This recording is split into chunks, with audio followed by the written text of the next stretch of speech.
খুব সিম্পলভাবে শেয়ার করছি রেড ভেলভেট কেক। যে কেকটা তৈরি করতে গিয়ে আপনাকে কোনো রকম ঝামেলা পোহাতে হবে না। হাতের কাছে থাকা হুইপ ক্রিম দিয়ে ডেকোরেশন করে নিতে পারবেন। আর আজকাল হুইপ ক্রিমগুলো যে কোনো সুপার মার্কেটে পাওয়া যায়, তাই আপনিও চাইলে সহজেই এই রেড ভেলভেট কেকটা বানাতে পারবেন। কেকটা খেতে খুবই ভালো হয়েছে। আশা করছি রেসিপি ভালো লাগবে।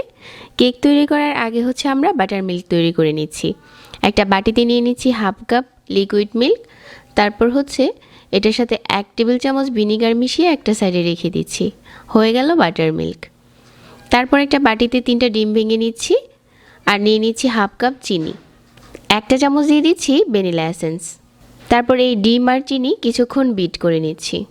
কিছুক্ষণ বিট করে নেওয়ার পর চিনিটা যখন পুরোপুরি গলে গেছে, এখানে 1/4 কাপ দিয়ে দিচ্ছি রান্নার রেগুলার তেল আর 1/4 কাপ দিয়ে দিচ্ছি বাটার। বাটার আর তেলটা দেওয়ার পর আরও কিছুক্ষণ বিট করে নিয়েছি। তারপর একটা সাইডে রেখে দিচ্ছি যে আগে থেকে যেই বাটার মিল্কটা তৈরি করে রেখেছিলাম, এখানে আমি রেড ফুড কালার দিয়ে দিচ্ছি। কালারটা যার যার পছন্দ মতো, চাইলে আরও বাড়িয়ে দিতে পারেন, তাহলে কালারটা আরও বেশি গাঢ় হবে। কালারটা মিশিয়ে নেওয়ার পর এই বাটার মিল্কটা ডিমের মিশ্রণের সাথে দিয়ে দিচ্ছি আর হালকাভাবে বিট করে নিচ্ছি।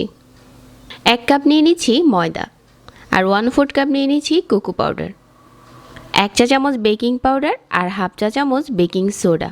এখানে যারা কেকের কালারটা বেশি রেড চান, তারা এখানে 1 টেবিল চামচ কোকো পাউডার দিবেন, তাহলে কেকের কালারটা অনেকটা লাল থাকবে।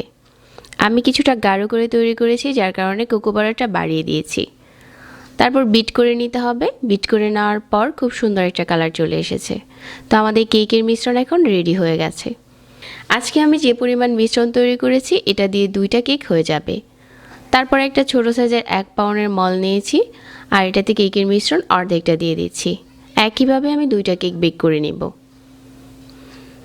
তারপর একটা ইলেকট্রিক ওভেনে বেক করে নিচ্ছি 180 ডিগ্রি সেলসিয়াসে। কেকটা বেক হতে হতে ততক্ষণে আমরা হুইপ ক্রিম তৈরি করে নিচ্ছি।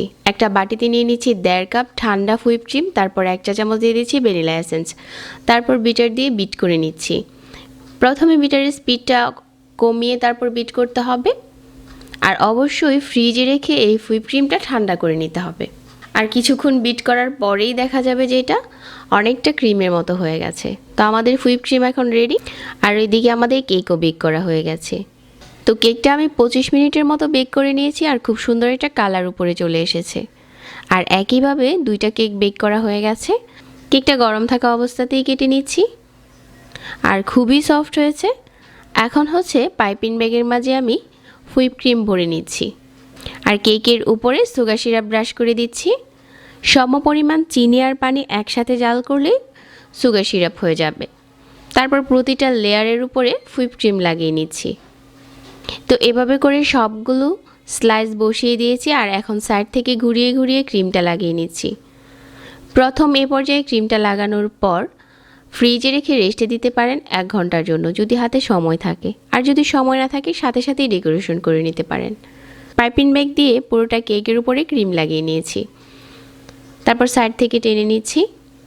খুব সিম্পল একটা ডিজাইন করে নেব। যারা কেকের ব্যাপারে একদমই নতুন, তারাও চাইলে এই কেকটা বানাতে পারবেন। কেকের ডিজাইনের ব্যাপারে একদমই কাঁচা, তাই খুব সিম্পল একটা ডিজাইন আজকে তৈরি করে নিচ্ছি। পুরোটা কেকে হুইপ ক্রিম লাগানো হয়ে গেছে আর এখন সাইডে আমি কিছু কেক গুঁড়ো করে নিয়েছিলাম, ওগুলো দিয়ে দিচ্ছি। এগুলো দিয়ে দিলে দেখতে একটু সুন্দর লাগে। আপনি চাইলে পুরোটা কেকে এভাবে লাগিয়ে নিতে পারেন। এখন উপর থেকে আরও কিছু দিয়ে দিচ্ছি আর সাইড থেকে হুইপ ক্রিম ঘুরিয়ে ঘুরিয়ে একটা ডিজাইন করে দিচ্ছি। আমাদের রেড ভেলভেট কেক এখন তৈরি হয়ে গেছে।